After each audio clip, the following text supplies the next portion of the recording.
Chapter 2. Bet You Didn't Know. 10 true or false sample test questions follow. The correct answer to these 10 questions will be found in the current chapter material. It is suggested pausing the audio to read these sample test questions. Continue the audio after completing your review.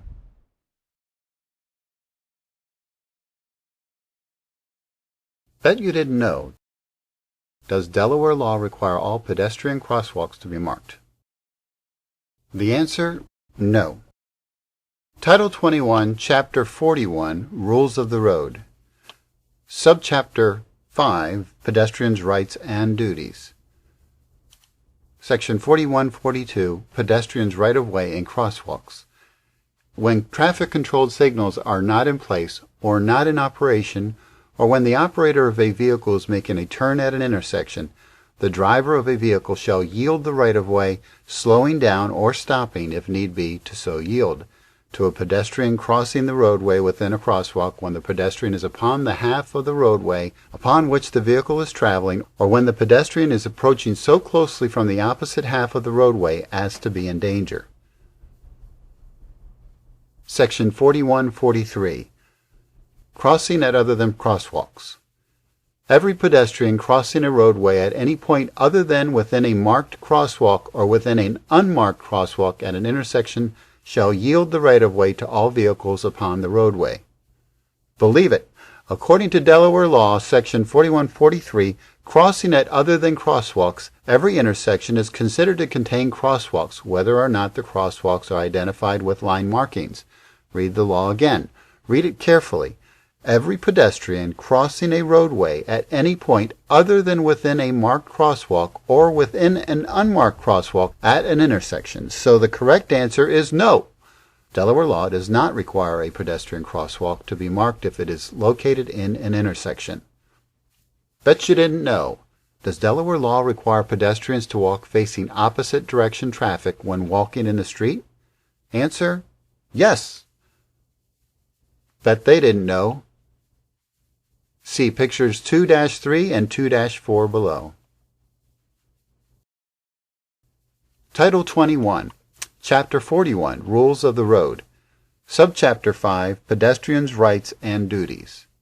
Section 4146, Pedestrians on Highways Penalty. A. Where a sidewalk is provided and is accessible, it shall be unlawful for any pedestrian to walk along and upon an adjacent roadway. B. Where a sidewalk is not available, any pedestrian walking along and upon a highway shall walk facing traffic only on a shoulder, as far as practicable, from the edge of the roadway. C. Where neither a sidewalk nor a shoulder is available, any pedestrian walking along and upon a highway shall walk as near as practicable to an outside edge of the roadway and shall walk facing traffic. E. This section shall not require that pedestrians on one-way roadways of controlled access highways walk facing traffic to the nearest emergency reporting device. F. Whoever violates this section shall for the first offense be fined not less than $10, no more than $28.75. For each subsequent like offense, the person shall be fined not less than $25, nor more than $50. Bet you didn't know. Who yields, left-turning traffic or right-turning traffic? The answer, if you answered both left-turning traffic and right-turning traffic yield, you are 100% correct. However, the real dilemma is when does left-turning traffic yield and when does right-turning traffic yield? The answer to when left and when right should be simple, but unfortunately, due to inconsistencies in Delaware intersection designs, motorists traveling Delaware roadways can be confused. While this topic, inconsistencies, will be discussed in greater detail in upcoming chapters utilizing the gift of life principles of smart defense, here is a little help for now. Left-turning traffic yields.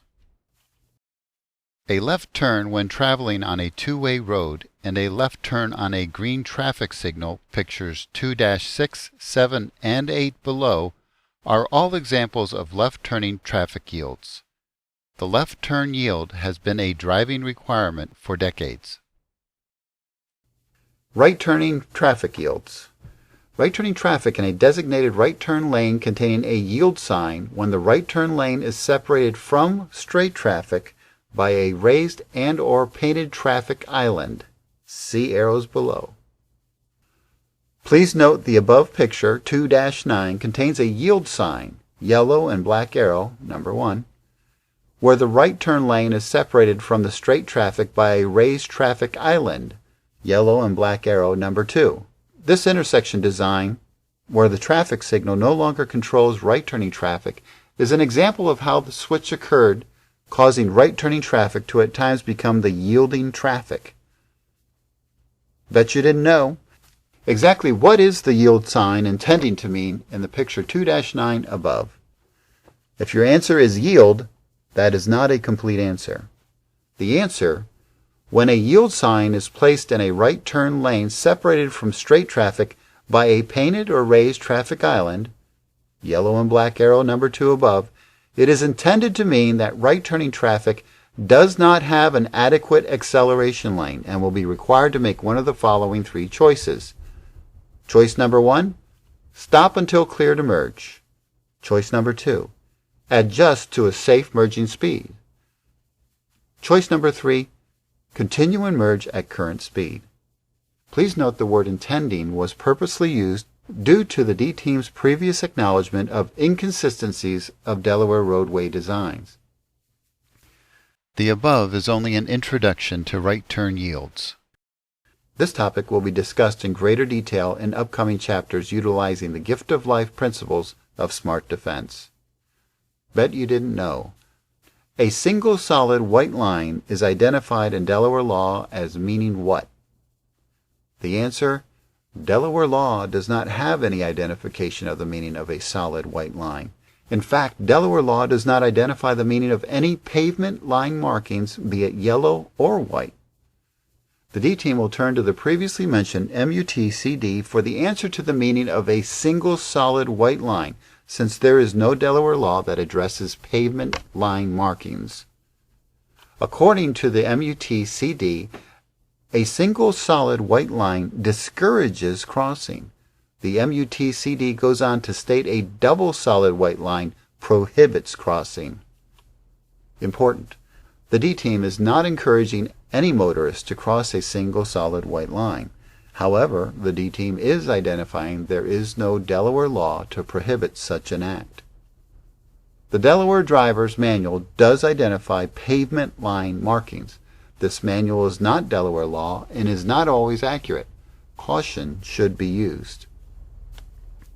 Additional caution.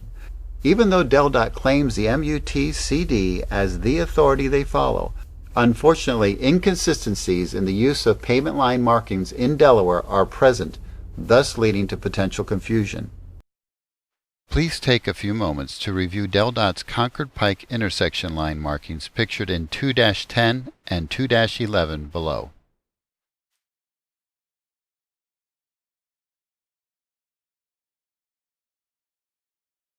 Bet you didn't notice.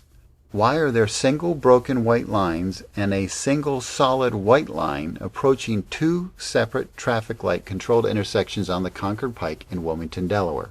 See picture 2-10 and picture 2-11 above. Bet you didn't pay any attention to the inconsistencies. The D-Team believes the following formula exists. 1. Inconsistencies increase the odds for confusion. 2.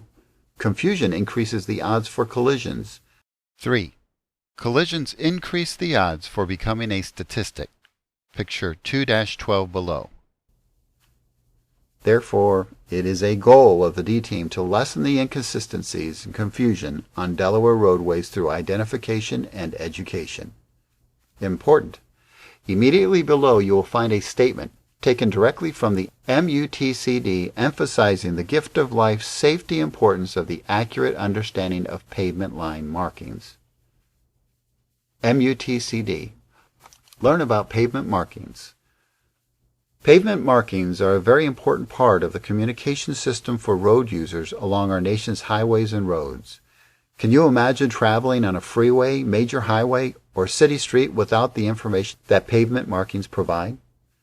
Pavement markings help you correctly position your vehicle, guide you through the many different situations you encounter, indicate where passing is allowed, and warn you of upcoming conditions. In many cases, pavement markings supplement and enhance the messages of other traffic control devices, such as traffic signs and signals. Sometimes pavement markings are the only effective way of providing positive guidance or communicating certain regulations or other messages. Because markings are located on the roadway directly in line with the traveled path, they can be more prominently visible than other devices, and you don't have to take your eyes off the road to view them. Pavement markings communicate their messages to you through a uniform system of colors, patterns, widths, symbols, and words. Uniformity of these features throughout the nation, as required by the MUTCD, makes it possible for you to instantly recognize the meaning of the markings in any given situation and quickly react to them, enabling you to travel safely and efficiently along the roadway. Bet you didn't know. What are the legal stopping points at a stop sign controlled intersection, such as in picture 2-13 below? The answer? Title 21, Motor Vehicles Operation and Equipment, Chapter 41, Rules of the Road. Subchapter 7, Special Stops Required. Section 4164, Stop Signs and Yield Signs. 1. Except when directed to proceed by police officer or traffic control devices, every driver of a vehicle approaching a stop intersection indicated by a stop sign shall stop at a marked stop line. But if none, before entering the crosswalk on the near side of the intersection, or if none, then at the point nearest the intersecting roadway where the driver has a view of approaching traffic on the intersecting roadway before entering the intersection. Please note, Delaware law does not identify the stop sign location as a required stopping point. However, it does identify the presence of a stop sign as requiring a full stop at one of the 3 stopping points in a specific order. See picture 2-13 above. 1. The marked stop line. 2. But if none, before entering the crosswalk on the near side of the intersection. And 3. Or if none, then at the point nearest the intersecting roadway where the driver has a view of approaching traffic on the intersecting roadway before entering the intersection. Special Alert Number 1. Smart Defense by the D-Team identifies while only one stop is required by Delaware law at a stop sign intersection, there are times when traffic will require a second stop due to line-of-sight problems at the original stopping point. Special Alert Number 2. Smart Defense by the D-Team suggests when there is no stop line and or a crosswalk present in a stop sign controlled intersection, the final stopping point should not be before reaching the stop sign location. Bet you didn't know. What are the minimum parking distances identified in Delaware law? Below you will find some of the more relevant minimum parking distance identified in Delaware law. The answer. Title 21, Chapter 41, Rules of the Road.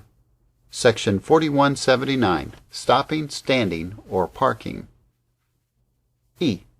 No person shall stop, stand, or park a vehicle except when necessary to avoid conflict with other traffic or in compliance with the directions of a police officer or traffic control device, including all state-owned and or state-leased property in any of the following places. 1. On a sidewalk. 2. In front of a public or private driveway. 3. Within an intersection. 4. Within 15 feet of a fire hydrant. 5. On a crosswalk. 6. Within 20 feet of a crosswalk. 7. Within 30 feet upon the approach to any flashing beacon, stop sign, or traffic control signal. 9. Within 50 feet of the nearest rail or railroad crossing unless a different length is indicated by traffic control devices. 17. Wherever a curb is marked yellow or a yellow line is placed at the edge of a roadway or shoulder. Bet you didn't know. When is it illegal to use your turn signals? The answer, read Delaware law below. Title 21, Chapter 41, Rules of the Road. Subchapter 6, Turning and Starting and Signals on Stopping and Turning. Section 4155, Turning Movements and Required Signals. B. A signal of intention to turn or move right or left when required shall be given continuously during not less than the last 300 feet or more than 1/2 mile traveled by the vehicle before turning. D. The signals provided for in Section 4156 of this title shall be used to indicate an intention to turn, change lanes, or start from a parked position, and shall not be flashed on one side only on a parked or disabled vehicle, or flashed as a courtesy or do-pass signal to operators of other vehicles approaching from the rear. Important: Delaware law does not require your flashing hazard lights to be activated when stopped on the shoulder of the road. The D-Team takes the position it is smart defense to activate them under this condition. Important: The D-Team takes the position it is smart defense to delay activating your turn signals until there are no intersecting roads prior to your intended turning point. Sometimes this delay may interfere with the 300 feet requirement law, but safety should always be the overriding principle. Important: When a motor vehicle with an activated turn signal is approaching your vehicle from an intersecting roadway, there is only one message that can be assumed. The turn signal is on. It does not mean it is safe to go. Bet you didn't know. Are flashing lights legal in Delaware when the vehicle is in motion? The answer, Title 21, Chapter 43, Equipment and Construction of Vehicles. Subchapter 2, Lights, Section 4353, Special Restrictions on Lamps. D. Flashing lights are prohibited except on an authorized emergency vehicle, school bus, snow removal equipment, vehicles authorized by the Secretary of Safety and Homeland Security, if determined to be in the interest of public safety, or on any vehicle as a means of indicating a right or left turn, or the presence of a vehicular hazard requiring unusual care in approaching, overtaking, or passing. Yes, turn signals are required for indicating a turn or a lane change. Yes, hazard lights are legal and required if your vehicle is traveling in a condition that is considered to be a roadway danger. Bet you didn't know. Headlights and windshield wipers. What is Delaware law? The answer, Title 21, Motor Vehicles, Operation and Equipment. Chapter 43, Equipment and Construction of Vehicles. Subchapter 2, Lights, Section 4331, When lighted lamps are required. A. Every vehicle upon a highway within this state at any time from sunset to sunrise, or during fog, smoke, rain, or when windshield wipers are in use because of weather conditions, or at any other time when, due to insufficient light or unfavorable atmospheric conditions, persons and vehicles on the highway are not clearly discernible at a distance of 1,000 feet ahead, shall display lighted lamps. B. The portion of subsection A of this section criminalizes the failure to display lighted lamps and illuminating devices when windshield wipers are in use because of weather conditions shall constitute a secondary offense in that no person shall be stopped by a police officer for that failure alone. Important: A major purpose of lighted lamps, headlights, is so that other roadway users can see you. Certainly during night driving, the vehicle headlights also serve a viewing purpose for the vehicle operator. Rain, fog, sleet, or snow are all examples of conditions when your low-beam headlights should be used to increase your visibility to others. High-beam headlights will not increase your viewing capability during these poor weather conditions and may in fact decrease it due to reflection. Use your lights. They are a major component of the gift of life. See pictures 2-14 and 2-15 below. Important: While lowering the headlight high beam requirement when approaching within 500 feet of opposite direction traffic is the law and sounds good, in reality it is far too difficult to determine. The D-Team takes the position it is smart defense to deactivate your high beams whenever the approaching vehicle is in sight. The same lowering high beam technique is true for a vehicle to your front traveling in your same direction. FYI, sun glare. It can happen to you. 1. Sun visor. Adjust for the sun, but don't move it down to a point where it will unnecessarily interfere with your line of sight down the road. 2. Sunglasses. They can help, but make sure you remove them when they no longer are necessary. 3. Windshield. Keep them as clean as practicable. A dirty windshield will intensify the glare. SOS. You can drive smart or you can drive stupid.